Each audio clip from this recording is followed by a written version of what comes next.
نشر جهاز دعم مديريات الأمن بالمناطق بليبيا لحظات القبض على المدعو عبد الكريم كازار مغربي الجنسية، الذي اعتبرته الشرطة الليبية أحد أخطر المشعوذين الذين عثوا في الأرض فسادا ودمروا البيوت وسببوا التفرقة بين الناس، بحسب ما نشرته على موقعها.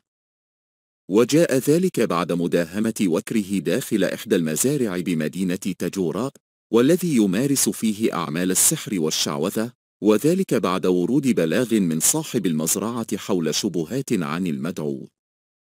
لنشاهد لحظات القبض على الساحر المغربي بليبيا.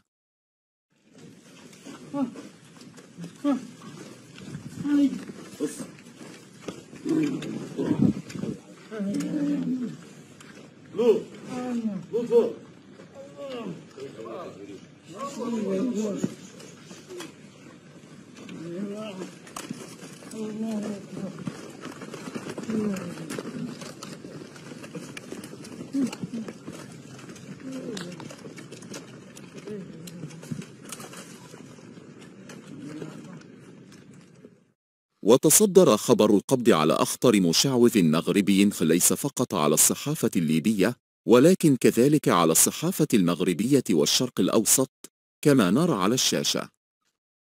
المزيد من المعلومات عن عالم السحر المغربي، لا تنسوا قراءة كتابي سنيكي شوبيز أو المشاهير والسحر الأسود الصادر لحد الساعة بالإنجليزية، الإسبانية والفرنسية. ولا تنسوا الانخراط في القناة للمزيد من قصص السحر بالمغرب.